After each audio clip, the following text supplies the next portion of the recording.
ପ୍ରଧାନମନ୍ତ୍ରୀ କିଷାନ ସ୍ୱନିଧି ଯୋଜନାରେ ଫେବୃଆରୀ 12ରୁ ଏକ ନୂଆ ଅଭିଯାନ ଆରମ୍ଭ ହେବାକୁ ଯାଉଛି। ଘରେ ବସି କରିପାରିବେ ପିଏମ୍ କିଷାନ ଯୋଜନା ସହ ଜଡ଼ିତ ଥିବା ସମସ୍ୟାର ସମାଧାନ। ତେବେ କ'ଣ ରହିଛି ସମ୍ପୂର୍ଣ୍ଣ ଅପଡେଟ୍ଟି ଏହି ଭିଡ଼ିଓ ମାଧ୍ୟମରେ ଜାଣିବାକୁ ପାଇବେ। ଜାଣିବା ପାଇଁ ଭିଡ଼ିଓଟିକୁ ଲାଷ୍ଟରେ ଦେଖନ୍ତୁ, ତାହେଲେ ଯେ ଜାଣିପାରିବେ। ଏବଂ ଚ୍ୟାନେଲରେ ନୂଆ କରି ଆସିଥିଲେ ଚ୍ୟାନେଲକୁ ସବସ୍କ୍ରାଇବ୍ କରିନିଅନ୍ତୁ। ପାଖରେ ଥିବା ବେଲ୍ ଆଇକନ୍ ଦବାଇ ଅଲ୍ ଅପସନ୍ କରିନିଅନ୍ତୁ, ଯାହାଦ୍ୱାରା ଆଗକୁ ଏଭଳି ହେଲ୍ପଫୁଲ୍ ଭିଡ଼ିଓ ଅପଲୋଡ଼ ହେବ ସର୍ବପ୍ରଥମେ ଆପଣମାନେ ପାଇପାରିବେ।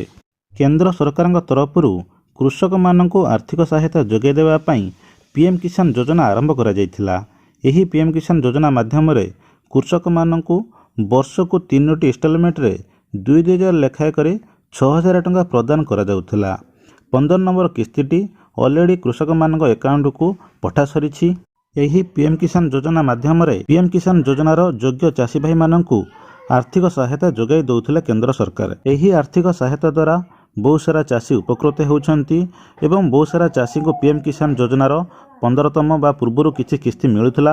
କୌଣସି କାରଣବଶତଃ ଯୋଗୁଁ ତାଙ୍କର କିସ୍ତି ବନ୍ଦ ହୋଇଯାଇଛି ବା କିସ୍ତି ମିଳୁନି। ସେହି ଚାଷୀ ଭାଇମାନଙ୍କ ପାଇଁ ଆସିଛି ଏବେ ବହୁତ ବଡ଼ ଖୁସି ଖବର।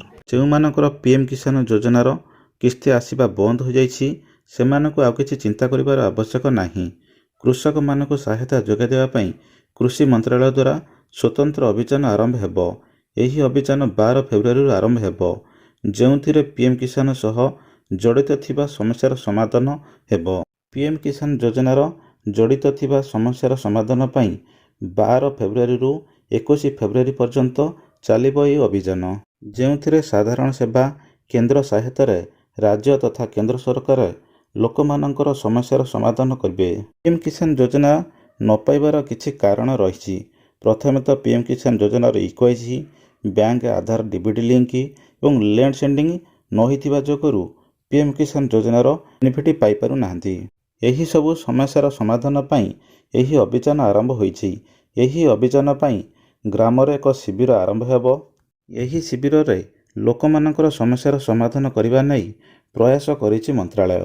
ଏହି ଶିବିର ମାଧ୍ୟମରେ ପିଏମ୍ କିଷାନ ଯୋଜନାର ସବୁକିଛି ସମସ୍ୟାର ସମାଧାନ କରାଇ ପାରିବେ। ଯଦି ପିଏମ୍ କିଷାନ ଯୋଜନାର 15ତମ କିସ୍ତି ପାଇବାରୁ ବଞ୍ଚିତ ଅଛନ୍ତି, ତେବେ ଏହି ସମସ୍ୟାର ସମାଧାନ କରିବା ପରେ ପୁରୁଣା କିସ୍ତି ସହିତ ନୂଆ କିସ୍ତି ମିଳିଯିବ। ତେବେ ପିଏମ୍ କିଷାନ ଯୋଜନାର 15ତମ କିସ୍ତି ଟଙ୍କା ନଭେମ୍ବର 23ରେ ଚାଷୀମାନଙ୍କ ଆକାଉଣ୍ଟକୁ ପଠାଯାଇଥିଲା। କିନ୍ତୁ ପିଏମ୍ କିଷାନ ଯୋଜନାର ପ୍ରତି କିସ୍ତିଟି 4 ମାସ ବ୍ୟବଧାନରେ ଏକ କିସ୍ତି ମିଳିଥାଏ। ତେବେ 16ତମ କିସ୍ତିଟି ଯାହାକି ଫେବୃଆରୀ ଲାଷ୍ଟ ୱିକ୍ କିମ୍ବା ମାର୍ଚ୍ଚର ଫାଷ୍ଟ ୱିକ୍ରେ ମିଳିପାରେ। ତ ଫ୍ରେଣ୍ଡସ୍, ଯଦି ପିଏମ୍ କିଷାନ ଯୋଜନାର ଇକ୍ୱାଇସି ଲ୍ୟାଣ୍ଡ ସେଣ୍ଡିଂ ଆଧାର ସେଣ୍ଡିଂ କରିନାହାନ୍ତି, ତାହେଲେ ଆପଣମାନେ ତୁରନ୍ତ କରିନିଅନ୍ତୁ। କରାଇଲା ପରେ ହିଁ ଆପଣମାନେ ପିଏମ୍ କିଷାନ ଯୋଜନାର ପେଣ୍ଡିଂ ଥିବା ବାଲାନ୍ସ ସହିତ ଏବେ 16ତମ କିସ୍ତି ଆପଣମାନଙ୍କୁ ମିଳିଯାଇପାରେ। ତ ଫ୍ରେଣ୍ଡସ୍, ଇଏ ଥିଲା ପିଏମ୍ କିଷାନ ଯୋଜନାକୁ ନେଇ ଗୋଟେ ଛୋଟ ଅପଡେଟ୍।